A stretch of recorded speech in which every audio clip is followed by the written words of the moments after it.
Fernando Mendoza out of Indiana, formerly of Cal from 2022 to 2024. Indiana 2025. Let's just reel off these accolades. College football national champion, Heisman Trophy winner, Maxwell Award winner, Walter Camp Award winner, Davey O'Brien Award winner, AP College Football Player of the Year, Consensus All-American, Big Ten MVP, first team All Big Ten, Big Ten Championship Game MVP, Peach Bowl Offensive MVP. I think this might be the quickest one we've ever done. Gav, let's just get it. Red star, please. Red star! Let me just break it down into 3 sections as to why I think Mendoza is going to be successful at the next level. The first word for me is resilience. Let me take you back to the Big Ten championship game against Ohio State. The very first play of that game, Mendoza gets absolutely rocked by an Ohio State defender. He's down on the ground. There's a hush that goes around. The projected number 1 overall guy, the projected Heisman winner, he's down. He gets off the field, shakes it off. He comes straight back out, and he tears Ohio State a new one. That's one example of just a number of incidents where he shows his resilience. You can look at the national championship game where he's getting beaten up a bit by Miami. Probably the only time I ever saw him be frustrated this whole season, and yet he's still resilient enough to bounce back. And that's the second word, bounce back ability. The bounce back ability of Fernando Mendoza is fantastic. Even after making mistakes, Mendoza had thrown fourth quarter interceptions in Indiana's 3 biggest road games. Against Iowa, he did it, game-winning touchdown the next drive. Did it against Oregon, pick 6, game-winning touchdown the next drive. Did it against Penn State, 2 drives later, not only the game-winning touchdown, but one of the most remarkable plays of the entire college football season. He has the composure, he has the bounce-back ability to come back from errors. The last word is clutch. That Penn State game where he drops back and he somehow manages to find Omar Cooper Jr. off the back foot, managing to find him in the back of the end zone. And you saw against Miami as well, after getting beaten up, 4th down, running play, spins out of a tackle, not only gets the first down, but dives through one of the most enduring images of the college football season, him diving, getting smashed in the process, getting the massive touchdown that ultimately helps Indiana win that game. There's just not enough superlatives to say how great Mendoza's season was. A lot of people could say it's a one-year wonder thing, but this is a guy who originally committed to Yale before going to Cal, so he is a very intelligent young man, and he's 6'5", 225 pounds, a great height. He's got a very gangly frame. We've seen him take a lot of hits. He's endured them all. He's got a really nice arm, really excellent touch. Some of the back shoulder throws that he's thrown downfield to Charlie Becker throughout the whole season. Does stay calm in the pocket, very rarely bails out when he doesn't need to. He's got really nice footwork, can really move. He's just a really professional, passionate leader. Is prone to dodgy decision-making here and there. The pick 6 against Oregon was bad, but he bounced back from that.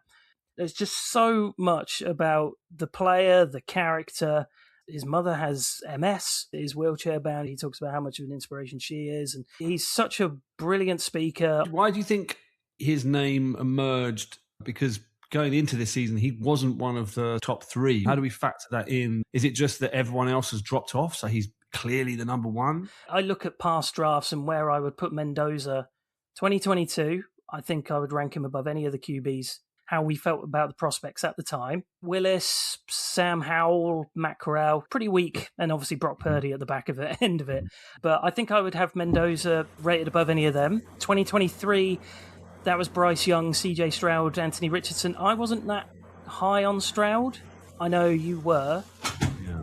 But I was quite high on Bryce Young and probably would have him behind Young. This is what I'm saying. Fernando Mendoza isn't the greatest prospect I've ever seen, but what he managed to do, the storybook season he had, it really can't be ignored. About Caleb and Jaden Daniels. Yeah, so out of that 24 class, I'd probably have Mendoza 3rd behind Williams and Daniels. Definitely would have been my number 1 last year. I didn't think there was a first-round talent in last year's QB class. You look at that Raiders team, it's going to get a new young head coach in there. It's got a ton of cap space. He's got Ashton Genty and he's running back. He's got Brock Bowers to throw to.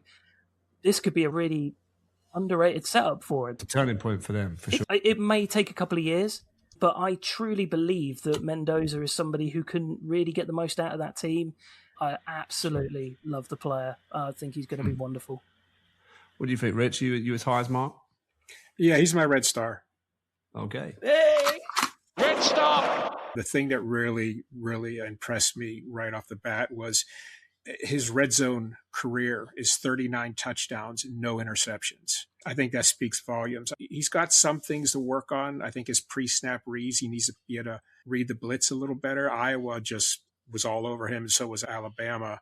But the guy's definitely the best in this class. And I agree, last year he would have been the best in that class as well. Just a really smart player. He's a leader. He processes well. His mechanics are nice. I don't think he has a super high ceiling, but I think he has a high enough floor that he could be a good starting NFL quarterback. I think maybe a top 10 at some point in the NFL. I would go that far. I've heard some reports that they say good arm, but not great. I think he has a great arm. That Alabama game, he threw a TD in the end zone. It was 35 yards on a rope. I was impressed. That's a big time throw. Definitely the best quarterback in this class and my red star. Nice. So it means you're a +2? Yeah. I'm a +1 on Mendoza. I'm not as high as you guys, but I do like him. I feel like the ceiling is a little bit capped. But I do like what I see. I do think he's pro-ready. I do think he's the best quarterback in this class by a country mile. I think the Raiders have got a solid quarterback. I'm just thinking that he's not a Joe Burrow, you know? He's not a guy that's going to lift your team above into kind of championship expectations, at least not straight away. I'm sure he can develop. And I do like what he does, especially like what he does in structure.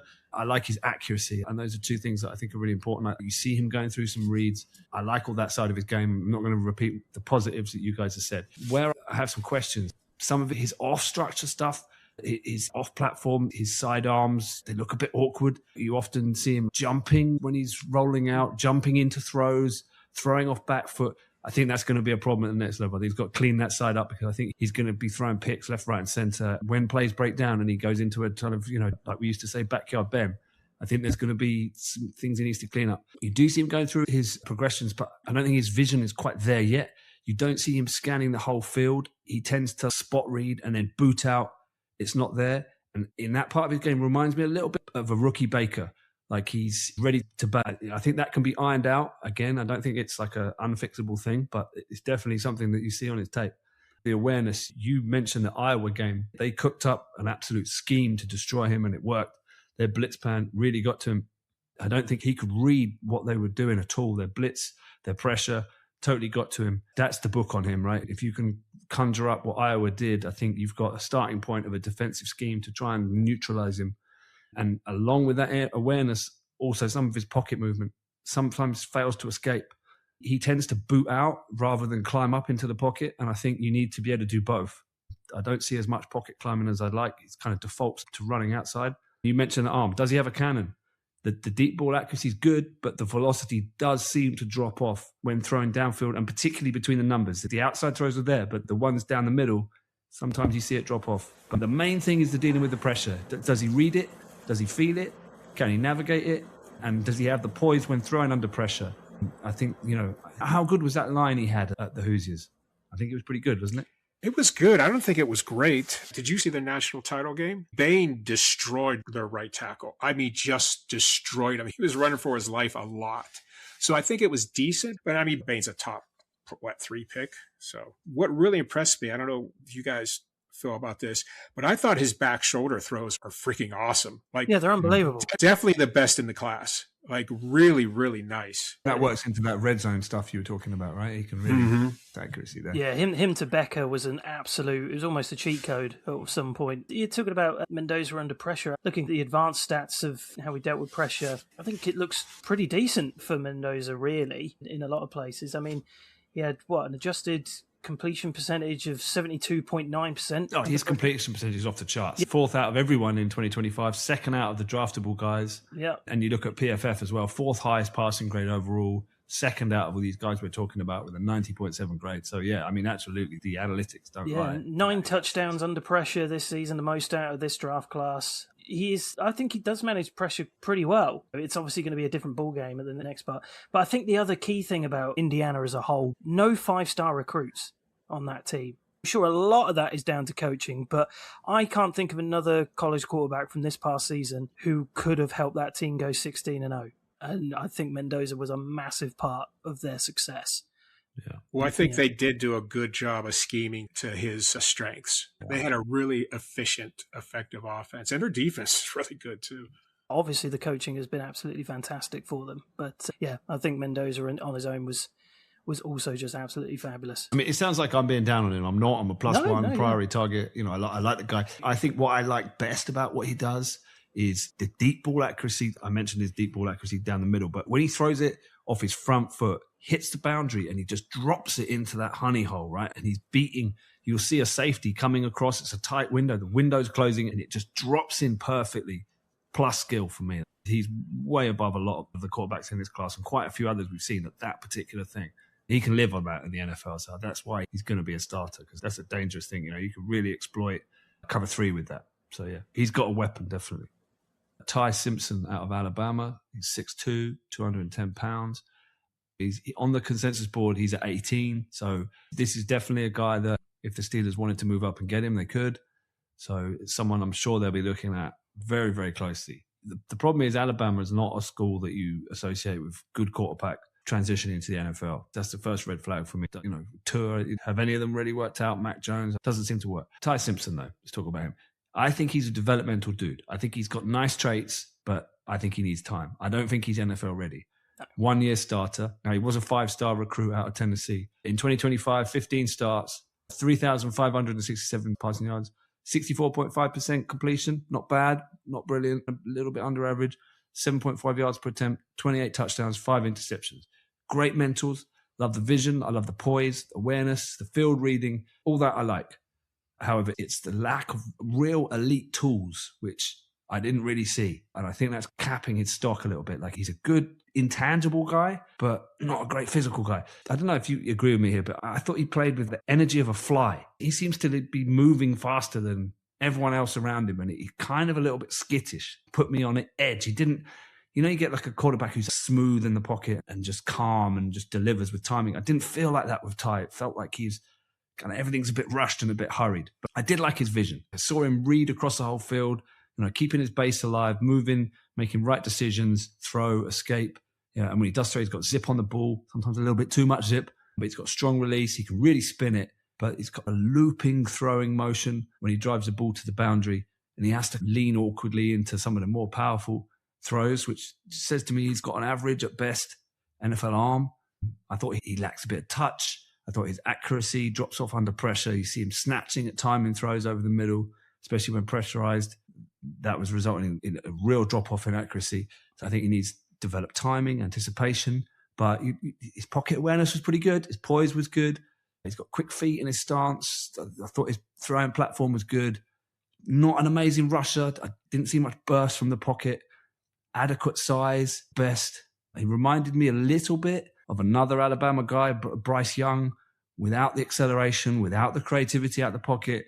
Maybe the uniform is tricking me a little bit. Mm-hmm. I had him as an at value. Like, he's there. I think he's in the conversation if you're taking the pick, but I'm not moving in heaven and earth to try and get this guy. I don't know. What do you guys think? I agree with you. Certainly, I'm also at value on there. I would 100%, if the Steelers take him, would want to know that there is a veteran already there that you can sit behind. I'd be banging a table for Rodgers to come back if Ty Simpson's the guy that we're taking. I'm really unsure about using that first round pick on him. He's only had one full season of starting. He could have gone back. He didn't. I think he's got intel that teams like him. I think his dad's head coach at UT Martin. He's grown up around the game. I think you can tell that in some areas. Goes through his progressions nicely. A good mobile quarterback. But yeah, on the lower end of completion percentages and draft eligible QBs this year, the arm talent, as you said, it was middling. I wasn't a big fan of it really at all. And it's the big time game situations. Struggled against Indiana, struggled against Georgia. It felt like the lights may have been too bright for him at times. That's why I was really hoping that he would go back another year. I think at times he can deal with pressure really well. At the LSU game, I felt he dealt with pressure really well in that one. I don't think he's physically toolsy, no, but I think he's got a good eye for the game. I think that's probably come from his dad a little bit. Solid base. He can set himself nicely, attacks the middle of the field, I think, really well. But there is a lot still to work on. He's definitely a developmental piece. Shouldn't be relied on as an immediate NFL starter. I think I might like him a little more. The thing that worries me is he was a 1 year starter, and that doesn't go well usually in the NFL. If you look at the history, there has been Cam Newton, Mark Sanchez, Mitch Trubisky, and Kyler Murray. Cam Newton had a few seasons where he was really great, but in general, he didn't sustain it. The silver lining is he needs time. If he can sit behind an experienced, great quarterback, he could possibly do well. Because the thing with all these guys, they were all pressure to start their first season. So if you could sit this guy, I think he could be a good quarterback. He is really great throwing intermediate part of the field. He was better than any quarterback in the class. He has a 95.4 passing percentage when he's throwing in the intermediate part of the field. It's 12.5 yards per attempt. His running isn't amazing, like you said, Gab, but he does have 21 first downs last season running the ball. So he can run the ball. He just doesn't wow you. And his receivers did him no favors last year. He had 30 drop passes by his receivers last season. What I was really, really impressed was his pocket presence. I watched him against Oklahoma, and he was on his fourth read. Like most of these guys don't get past two. Mendoza does, but a lot of these guys don't get past two. He was on his fourth read, and every time he went to a new receiver, he adjusted his feet in the pocket to each one. Boom, boom. Super impressed. Like somebody really coached this guy up. I don't know. I want to win now. So I don't know if I draft him, but it's a conversation worth having. So I have him a 0 like you guys. The things I like about him are the intangibles, like what you said there, the reading, the vision. I feel like the things that are capping him, you can't improve. Whereas if it was the other way around and it was a guy with all the tools, but not the intangibles where you can coach him up, I don't think you can max out his weak areas. That's the worry with him. That's why I feel like I'm at value with him. Yeah, he's good, but how much more are we going to get out of him than what he's delivering? He might come in, and that's why maybe he's a backup. He's a guy that's going to come in and understand the offense and go through the reads, and maybe he goes on a little run. And is he the starter? Yeah, okay, let's give him the starting job, and then he loses the job. And it's one of those guys. That's why I think his future's going to be. I think him with a lot of these guys in the draft, their career really is going to come down to who drafts them and how much time they take with the guy and how well they can coach him up. Maybe if he ends up in the 49ers or something, maybe he looks great. In the Arthur Smith scheme last year, not so much. Oh, yeah. You watch the highlights, and there's some good throws on the highlight reel. But a lot of the throwing motion, he's putting his heart and soul. He's putting every single bit of his DNA into every throw. I just worry that it's not quite enough. It feels like this is the absolute limit of his ability where he is right now. It's a concern, for sure. Talen Green, he's 6'6", 230. He runs a 4.4 40. I think he has a super high ceiling. He needs work, though. He needs to be coached up, but very, very intriguing. He has an arm. He has a cannon. He has the arm talent to force defenses to cover every single area of the field. In general, I wouldn't say he has great accuracy at all. That's something that needs to be improved. But when he gets in a rhythm, he can hit those tight windows. It's just not consistent. He's a heck of a dual threat. I could see him. If they clean up the problems he has, this guy would be an amazing RPO quarterback in the NFL. When he gets flushed from the pocket, his mechanics break down a little bit. But the thing I like is I've watched his eyes. He's always looking downfield when he gets flushed. He's always looking for a throw. He doesn't process well, though. He usually doesn't get past his first read. Something interesting I noticed was if he's forced out of the pocket, he's still looking downfield, and then he will go to another read. He'll go to his second or third read at that point if he's forced out of the pocket. So I think the ability is there. He needs to be coached up. He doesn't really go through progressions. It's basically his first receiver or he's running. But when he runs, he's a heck of a weapon. He's got long strides. He just pulls away from everyone. Now, granted, the pros, it's not going to be just like that because everybody's fast in the pros. But if they can find someone to teach him how to go through his progressions, to work on his accuracy, he could be a steal where he's projected to go in the 5th round. And if I'm the Steelers and he's there in the 5th round, I would seriously consider taking him in the 5th round. I think he'd be a bargain. He's so athletic. He's going to do something in the NFL. Even if he doesn't end up playing full-time quarterback, whether he can switch to receiver or whether he's a gadget guy, you could bring him in to run different plays, gadget plays. I think he'd be super effective. He's just a great athlete, and he's a real weapon. I guess I'm saying he's a +1. If he's there in the 5th round, I take him. Do we think he's the top dual threat guy this year? As far as legs, yes. As far as arm and legs together, maybe not. But he's there. He's right in the conversation. There's one or two of these guys every year that's raw, toolsy, great dual threat. You know, can he be developed? Can he be a secret weapon? We've seen it before. Malik Willis, Lamar Jackson, Jalen Milroe. Where do we think he sits on that ranking of these dudes? Trey Lance is another one. Where would you put him, Rich? Yeah, well, remember when Lamar Jackson came out, he learned to throw the ball more accurately. He really hasn't been a super accurate passer except for like the last 2 seasons. So I would put him right around where Jackson is, maybe a smidge behind him. Because Jackson was the first rounder. Green's not getting that kind of buzz. No, I think he's looked at as being 5th round draft pick. Which is where Willis went. Didn't Willis fall to the 5th round? I like him better than Willis. I didn't care for Willis coming out of the college. I like this guy better. My issue with Green is his herky-jerky drop back. It's kind of rough, right? It looks like a high school kid. His footwork's pretty rough. But when he takes off and runs, exciting. So I'm with you. I think I'm a +1 as well, but just purely from upside, right? It's all upside for me. Absolutely. It's all upside for me. He's my sleeper.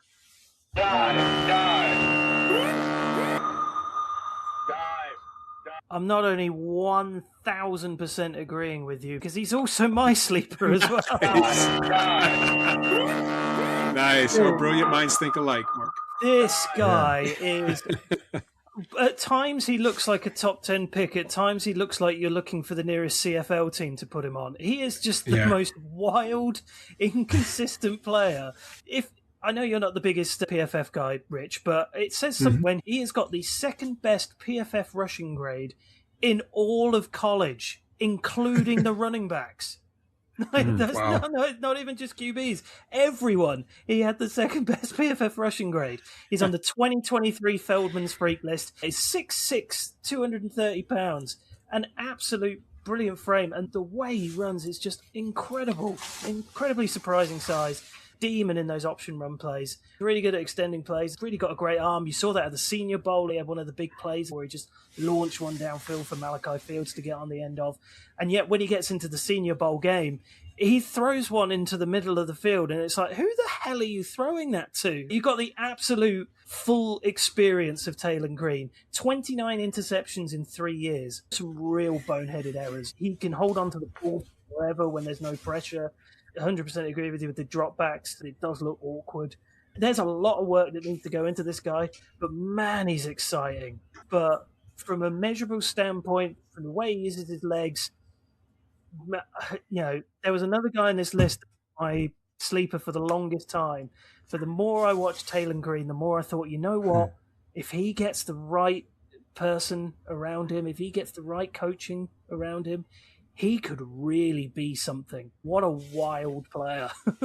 I'd say he's the anti-Ty Simpson. Exactly what I was saying about him is that the things you're hanging your hat on with Ty Simpson are the things that you can coach. The things that you're hanging your hat on with Talen Green, you can't coach. Like that elusiveness, that athleticism he has is special. So if you're drafting him, that's what you're going to lean into. You're just going to try and totally rebuild his mechanics, rebuild his drop back, teach him how to read defenses, work on his accuracy. And maybe it's going to take 2-3 years to become a quarterback. If it fails, then you're looking at converting him into a wide receiver or something. I don't know.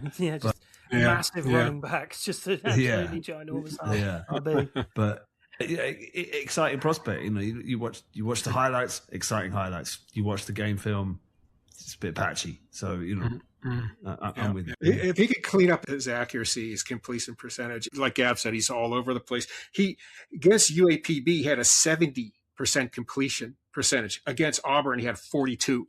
So he's so inconsistent. But insane. Like you said, the talent is there for some quarterback guru to mold into a good player. What was your rating, Mark? Was it a 1 or? Yeah, it's a 1. Yeah, +1. Yeah, +1 priority target. Okay. Drew Allar, Penn State. He's going to be 22 by the time the draft comes around. 6'5", 235 pounds. Great size and frame for the NFL quarterback. He is the physically gifted tools guy. The big thing coming into 2025 was, can Drew Allar get it done against the big teams? Well, in 2025, before his season-ending injury, he could barely get it done against the little teams. It was a rough season. Now, in fairness, it was a rough season for Penn State. It was not good. They fired their head coach, James Franklin, partway through the season. It really was bad. Drew Allar, he looked like a shell of what he could be. I did not see any self-confidence in his play. He just didn't look confident at all or comfortable with throwing the ball. Totally inconsistent, some really bad decision making. The Penn State play calling didn't help. He has a great size and frame, can show some great touch, really nice running ability, used his legs well before the injury. I think it was a fractured ankle. It was definitely a season-ending ankle injury he got. So we couldn't even see what would happen post James Franklin with Drew Allar, what might happen under a bit of a different system. I wasn't massively keen. I thought with the tools, maybe there's a chance for him, possible first-round prospect, but it just really went south, and he was a mess. I imagine he's probably going to be an early day 3 pick, might even be a late day 2. Tom Steel City has him as his sleeper. He says he thinks he's a real wild card. Didn't have a great season before he broke his ankle. But Penn State as a whole weren't great. He has the prototypical size and awesome arm, but is very inconsistent. He is the sort of QB who will start at QB3 and then has a chance one day and have a run of starts. If he's able to get over this ankle injury, that could be a future for him. But I'm not going to take my chance on it. I'm a -1. Out of the guys we're talking about here, Drew Allar, Cade Klubnik, Garrett Nussmeier, the Fallers, Carson Beck maybe in that mix. The guys we were thinking about being first-round picks that now aren't. Allar is my favourite. I think the most AFC North quarterback out of the pack. I think he would fit the Steelers. Now, do I think they should take him in the first round? No, because of the issue you said. But I like the tough, tall, big-bodied dude with a strong arm. I think there's things you can't teach with this guy. And yes, shocking season, but I like the arm. He can layer throws. He's got timing, can deliver accurate deep balls, can drive the ball down the hashes, power, drives it out to the boundary. Touch play needs a bit of work. That's an area I wasn't really that enamored with his tape. But I like his decision-making. Where he goes with the ball, I thought he does a good job of tucking, running. When windows close in front of him, he might pump fake or begin his throwing motion and then tuck it and run. You see nice pocket movement. I thought he evaded pressure well. That's a natural thing for him, is trying to evade that pressure. And I thought he was hard to bring down through a little bit of escapability, but also just some of that big bendness, just shrugging off some lesser tackles. Whether that will translate with the bigger, tougher men in the NFL, I don't know. And I've seen him move and hold linebackers with his eyes. I think that's an advanced skill for a quarterback in college. He does that well. But some of the negatives, does stare down receivers, forces balls to first reads. I'd like to see more progression work, forces YOLO balls instead of taking small gains. But I think that's coachable. I think he could be coached to take what he's given rather than just trying to force it. Accuracy concerns under pressure for sure.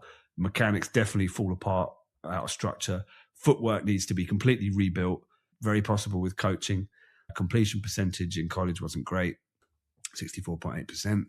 But decent rusher, straight ahead, classic, big-bodied quarterback, first down getter. When the coverage is all back, he can get you a first down. Got a little bit of wiggle. Definitely not pro-ready prospect, but got some tools you can't teach, issues you can. Needs some time. He's on the big board at 175. For me, he's a +1. Just classic quarterback, big body, got some elite tools, a high ceiling if you can iron out his wrinkles. So I like Drew Allar. What do you think, Rich? I got him at a -1.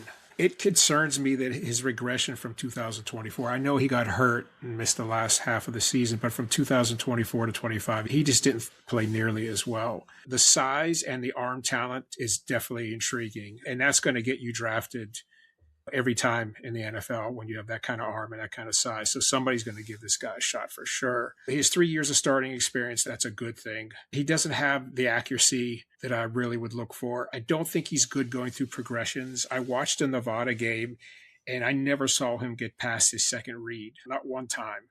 Most of the time after his first read, he's ready to take off. And he doesn't look super athletic when he runs, but he's a big guy and he's got some power and he can make some nice runs. There's something about his game that he just seems skittish in the pocket at times. And sometimes he looks hesitant to let the ball go, like he has questionable confidence. It just seems like he looks to run before it's really necessary in the pocket. I like that element that he would go to throw and then tuck it. So that's interesting. We saw that in different ways. I can just see him in Pittsburgh. I don't know. There's just something about him. Those cold December nights with everyone breathing out smoke and the big jackets. I don't know. There's just a vibe about him that I think meshes with Pittsburgh. One massive issue I saw is that his worst passing grade of the season, according to PFF, was against Villanova. I did actually watch that game, and it really isn't great. Confidence was just non-existent. Sure. This, I thought, was the easiest eval of this whole group.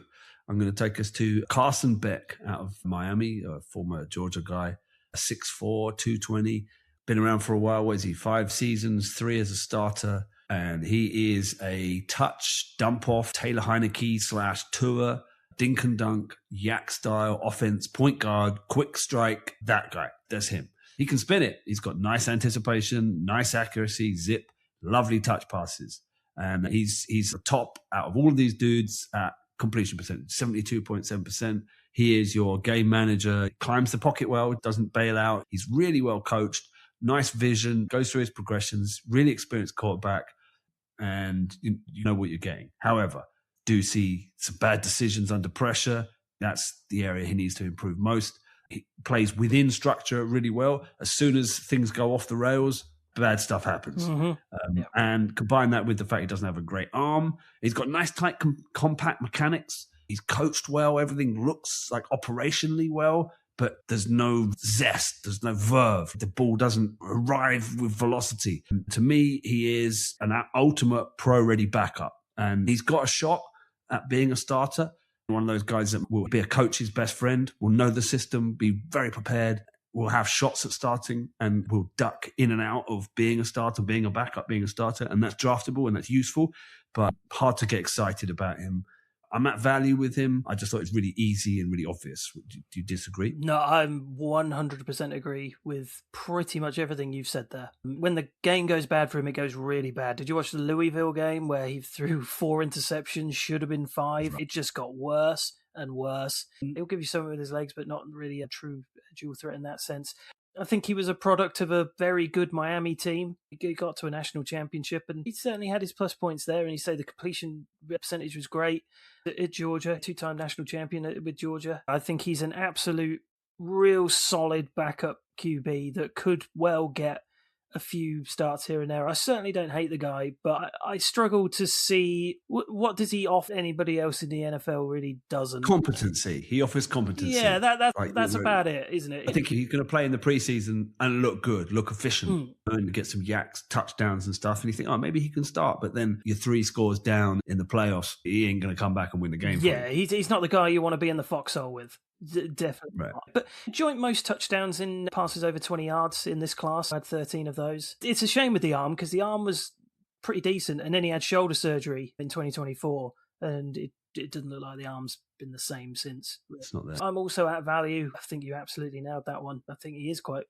easy, an easy eval. Yeah, it's an easy one. Yeah. What about you, Rich?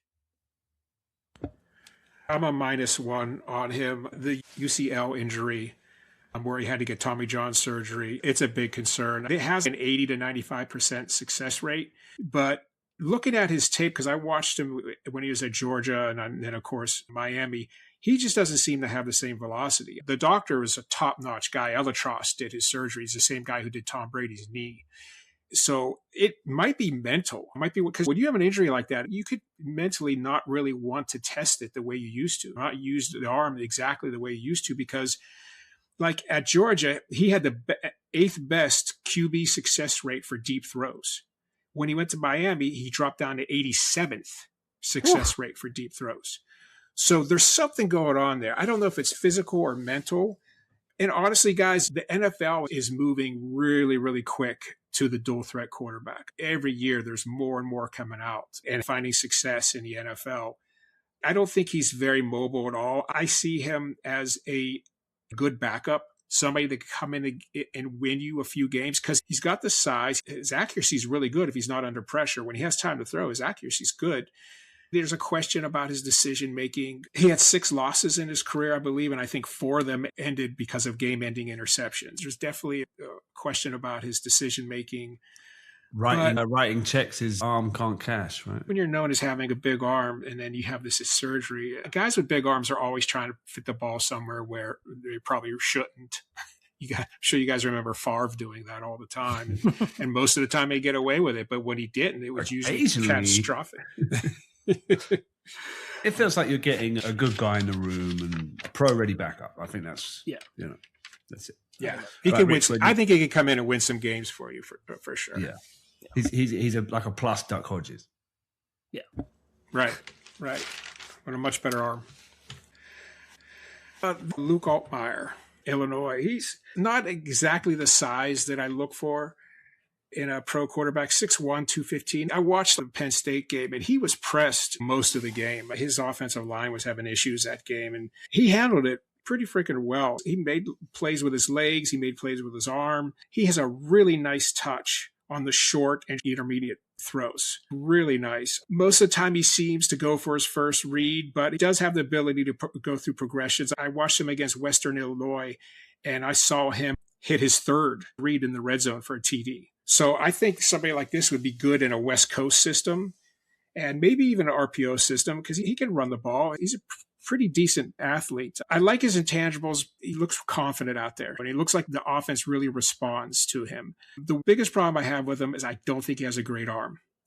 I think he has an accurate arm, but I don't think he can drive it down the field with velocity. He can throw a deep ball pretty accurate, but he can't drive it down the field with velocity. He's interesting, but I wish he had a little more arm strength and a little more size. But for where he's projected to go, I think I'd be a 0 on him. I'm a 0 as well. I think there's definitely clutch ability in him. He did have a couple of big-time clutch plays against USC, drove down the field at the end of the game to win it. I think he's a really safe player. He's only had 5 interceptions in 2025 compared to 22 touchdowns. Took 7 sacks against Indiana. Really got beat up in that game. But it was those big games like Ohio State, Indiana, terrified me. I think some of the quality opponents is where Altmeyer kind of fell a little bit. But in the rest of the season, he did pretty nicely. But the arm isn't great. I think he had very little zip on his intermediate throws. I don't think his vision for incoming pass rushes was there. No peripheral vision whatsoever. Had 6 fumbles on this season, so ball security is an issue. Kind of susceptible to a boneheaded play here and there. But I think he's a very reliable pair of hands. I've got him as at value as well. Certainly limitations. I think he's someone who the floor's higher than you think, but the ceiling is probably as low as you would expect. Ultimately, he'll be a really solid backup. Whether he gets any more than that depends on the system. I like his feet. He's very light-footed. He moves around well. And when he takes off out the pocket, he's got real burst. He takes off real fast. I'd say that's my main positive. My main negative, when he throws, it looks like he's trying to step through the pass. That tells me he just doesn't have the velocity. He can't whip it. He hasn't got the elastic arm. He looks like he wants to plant his right foot in front of his left when he's throwing because he just cannot generate the velocity. So that caps his upside to me. So I echo everything you said. At value is fair. I think he's got some nice traits in the pocket, some pocket movement, some rollout stuff, some escapability that you can work with, but his arm caps his upside. Yeah, you guys said it. Yeah, the arm is the biggest problem with him, isn't it? You can see him as a backup, right? You can see him coming in and winning some games with his legs and making some plays outside the pocket. Garrett Nussmeier, LSU. 6'1", 205 pounds. Immediately worried a little bit about the smaller frame. Another one of these guys that had first-round consideration. Out of those 3 names, Nussmeier, Klubnik, and Allar, I think Nussmeier might be the one that goes highest back end of day 2. He can be exceptional in the pocket. We saw that in 2024 into 2025. LSU were just not the dominant team you were expecting him to be. But good touch, good mechanics. His dad is Saints offensive coordinator, Doug Nussmeier. Played through injuries, definitely showed grit, but you could tell it was hindering him. He was benched in 2025. Was it the injury? He ends up being the MVP of the Senior Bowl. The big issue I have with Nussmeier, I think he just does very little with his legs for the size that he is. Even if a play breaks down, I just didn't see any upside as a rusher. Well, no, exactly, all. yeah. Nothing. And I don't know if the 0. injury is a big part of that, but there wasn't much in the way of off-platform, off-schedule stuff. The decision-making went to pot. I just worry about his size. I worry about if the injury lingers on a bit more. A guy that size, I want to see more with his legs, and he just didn't deliver that. His frame's kind of weird, isn't it? He's like big barrel-bodied or something. He's 6'205". He's not tiny. I'm actually a -1. What do you think his best trait is? The arm? Yeah, I think his pocket awareness and I think he's mechanically sound. He can throw a nice rainbow, right? I mean, you see that. Yeah. His arm is decent. I think it's too bad because this is another one of those guys. If he'd have came out last year, he probably would have been the top quarterback taken. He's a smart quarterback. He was coached well. He has a nice touch on his passes. He's fearless throwing the deep ball. He's a tough player. His teammates love him. I would want to give him 0 grade, but he's projected to go late second round, and I wouldn't take him there. So I'm going to give him -1. Yeah, he's on the big board at 67. It's like late second, early third. Yeah, no, thank you. I see sloppy footwork. I see ball placement. I see issues with staring down his first read. You don't see him going through progressions, inconsistent mechanics, accuracy concerns. And like we said, he's not mobile, like a lot of these guys. And that is the trend. That is the future.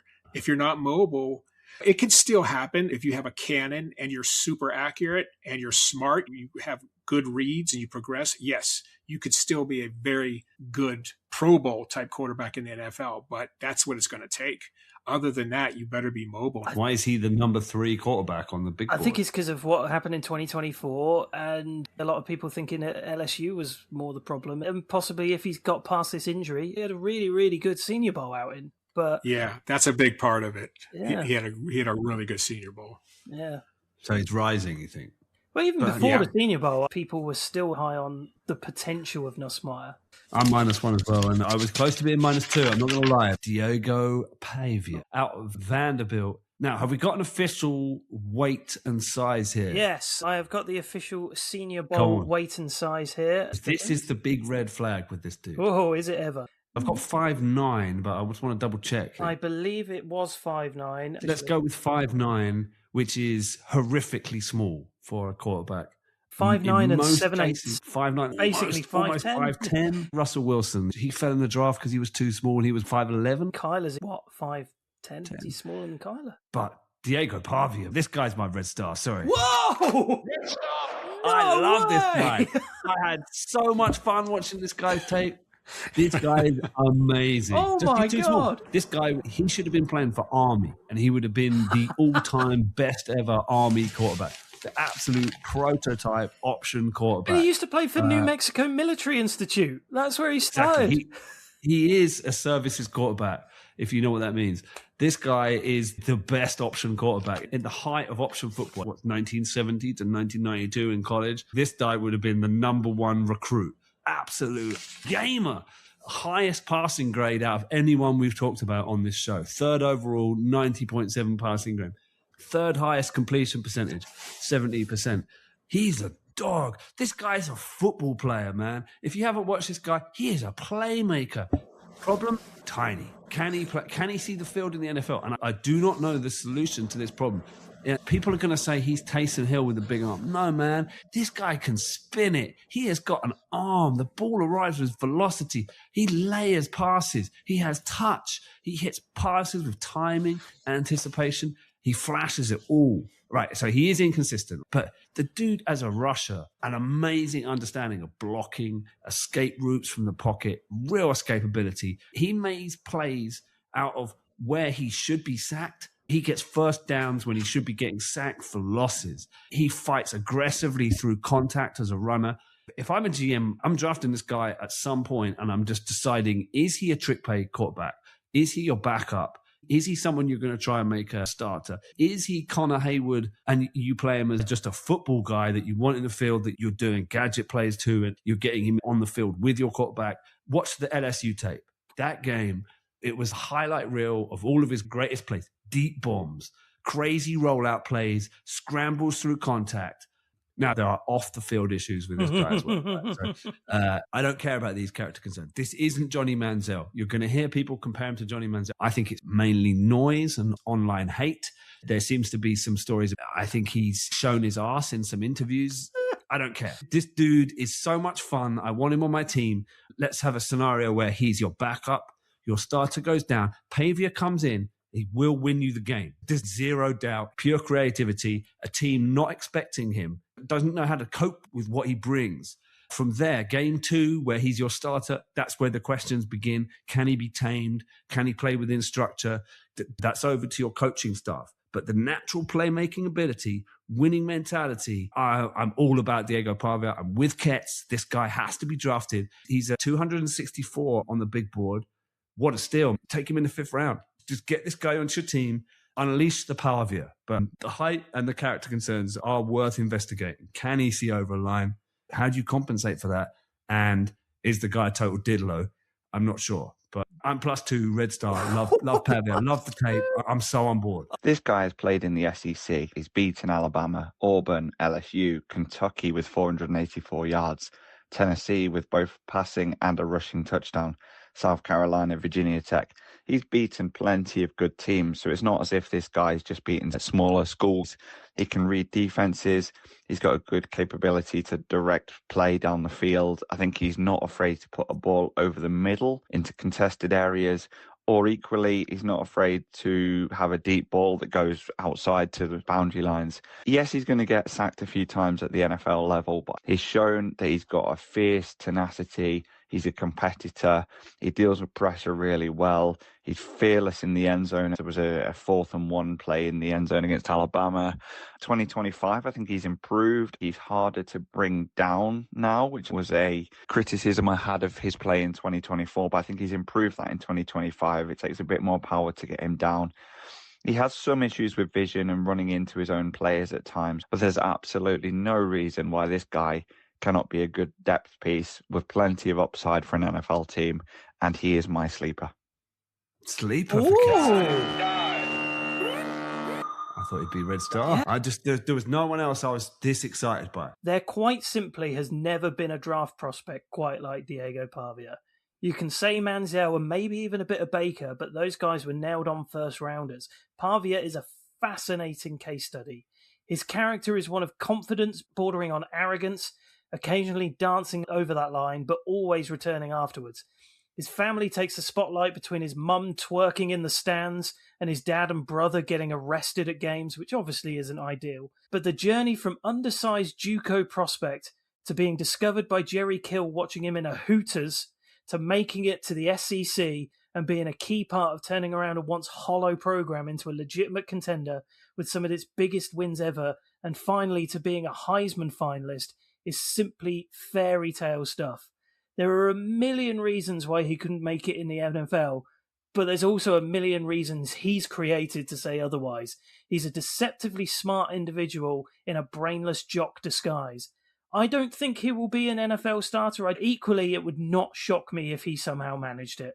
I believe he will have at least a moment in the sun at the NFL level despite all the obstacles, all the obvious obstacles. He's simply too talented a player not to. I'm a +1. Some of the stuff is unbelievable on tape. He's an underdog. He's a big dog in a small dog body, really, isn't he? Just the epitome of got that dog in him. Man, if he was 6'2" and had a clean record, he'd be a first round. He'd be number 1 overall, nailed on. The tape is there, isn't it? Absolutely incredible body of work that he's got, but he's a bit out of control. He does have fumbling and interception issues. Can scramble just for the sake of scrambling rather than trusting his pocket.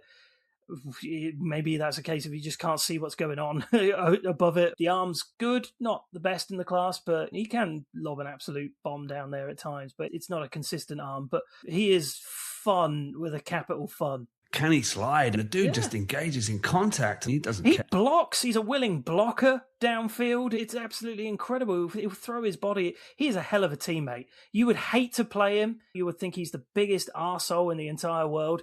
But if he's on your team, he's your arsehole. And that's just... And you get that vibe. The vibe comes through. The team love him, right? Oh, 100%. He's turned that team around, absolutely. Johnny Unitas Golden Arm Award winner, SN College Football Player of the Year, First Team All-American, SEC Offensive Player of the Year, First Team All-SEC this year, amongst other brilliant accolades from previous years as well. Man, dude deserves a shot. I'm sorry. 264 on someone's going to get He's going to be 24 in a couple of weeks, so he's on the oldest. You're getting a Carl Juszczyk or Patrick Ricard mentality with a dude that can throw and run. I love this guy. I thought he was impressive. He has some decision-making issues. His post-snap reads aren't always great. But me being the old fart of the show, -2. Oh, no. Look, I cannot have the leader of my team getting arrested the night before a game because he started a brawl in Hooters. I cannot have it. It's just not going to work for what I was trying to build in the NFL. But this guy's career revolves around Hooters, by the way. Yeah. It's just... Well, you guys say no. But honestly, this guy reeks of Johnny Manziel 2.0. Okay. 100%. Absolutely. A lot of talent, but he's his own worst enemy. I can't take a chance on that. But the height as well is the other thing. It's just it's the two things combined, the diddlo nature with the fact that he's teeny tiny. That is just as big, if not bigger. It works out sometimes, but that's very short to be a starting quarterback in the NFL. I think he ends up becoming a fullback, trick play, wildcat, tush push, the gadget roll guy, and being good at it. Cade Klubnik out of Clemson, 6'2", 210 pounds. I was actually quite high on Klubnik coming into summer scouting. I thought he might be one of the guys that really pushed on.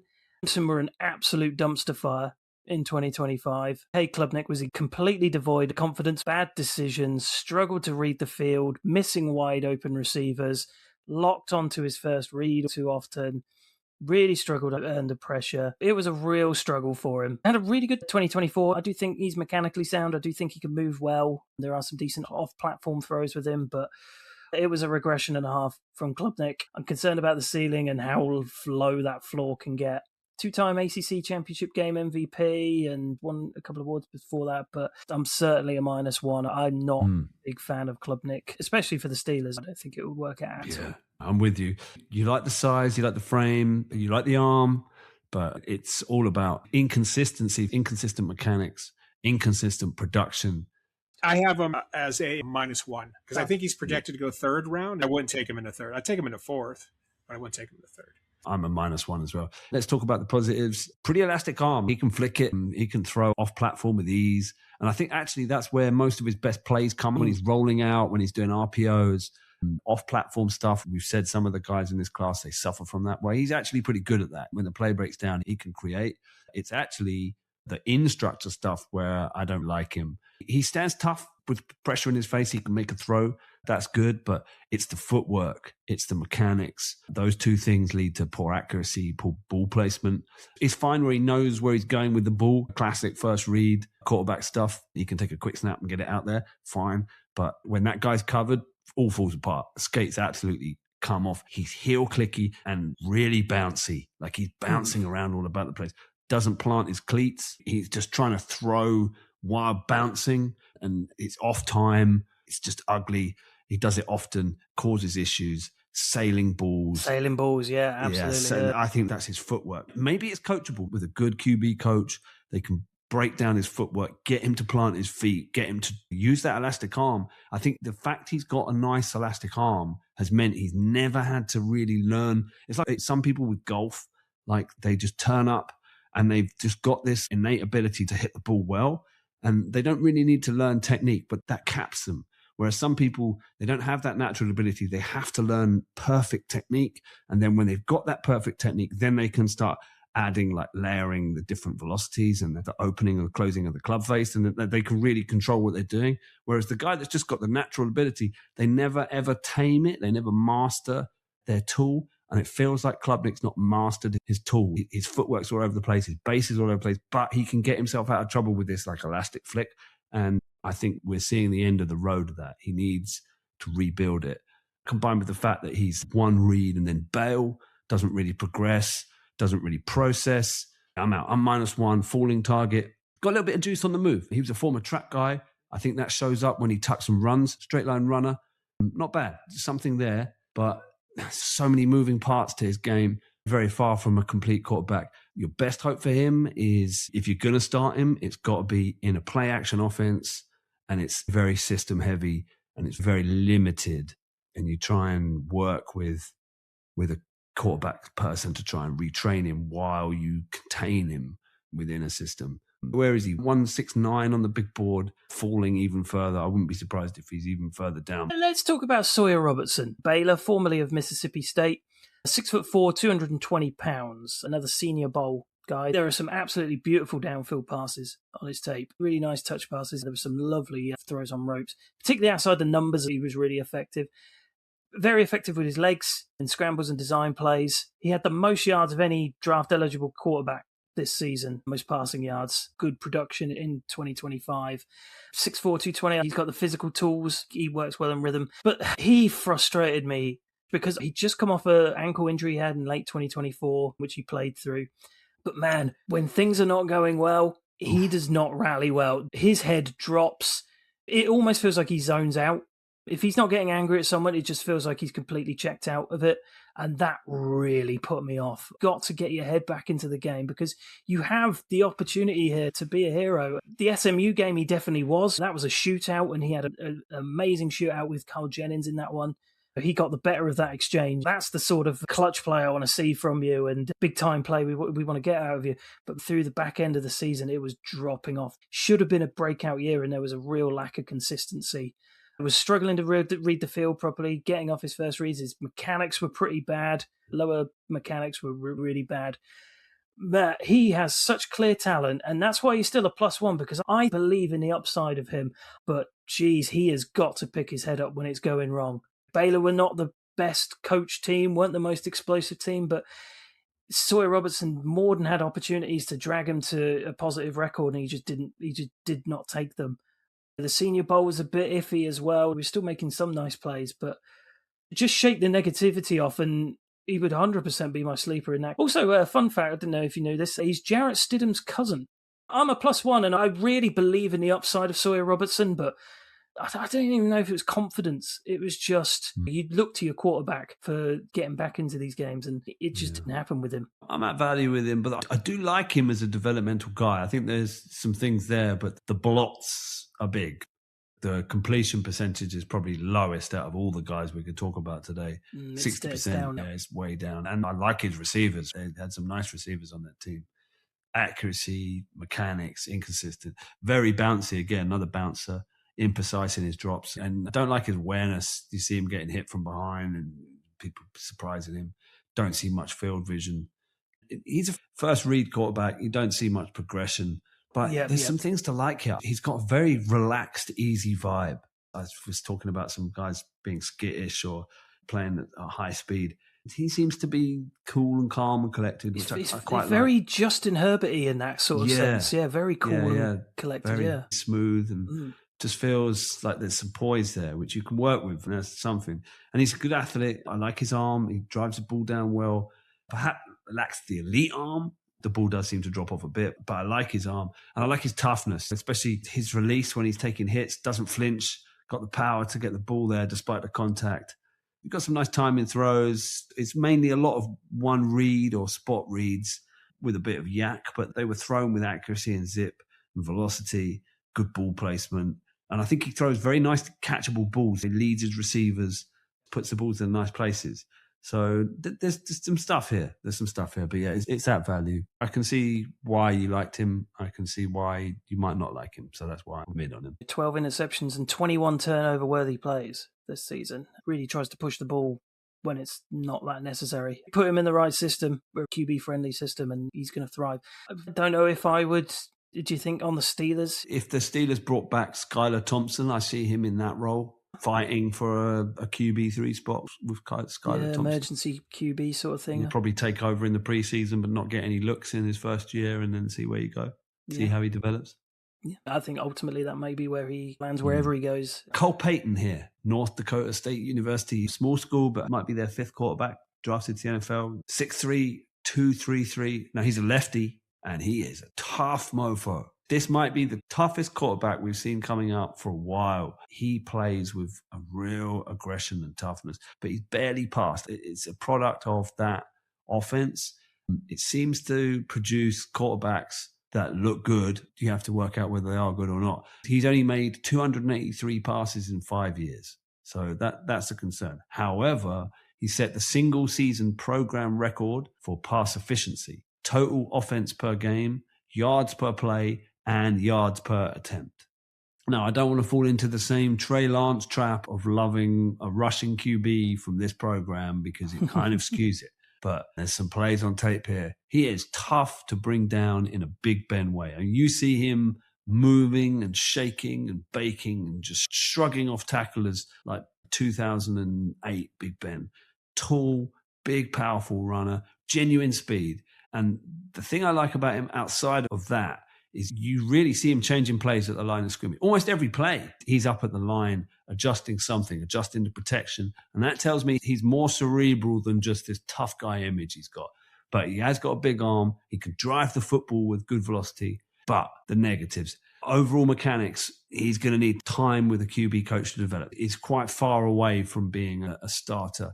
He bounces around in his stance, got very wide base, throws with all kind of bad angles. His mechanics are all over the place. Don't necessarily trust his decision-making. I think he's got problems seeing defenders underneath. Picks he throws straight to linebackers sitting in zone, doesn't see him. He needs time on the VI headset. He needs to work with QB coaches.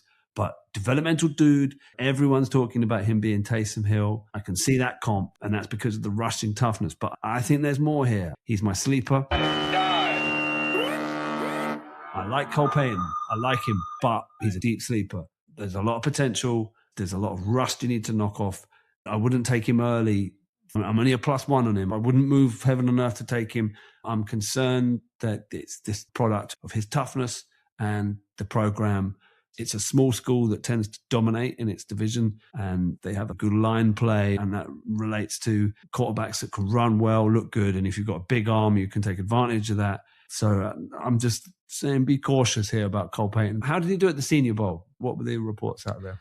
They were pretty positive. I certainly don't remember hearing anything negative about Peyton. I think he's great. He's a +1 for me. The measurables are great. Highest graded PFF quarterback this season across all of college. 71.2% completion rate. Strong arm, really like the legs and motor. Taysom Hill feels like a bit of a cliche, but cliches are usually because it does match. Some lovely outside the hash throws, really nice back shoulder stuff. Throws well on the run. It was good speed for his size as well. Is it true dual threat ability with him?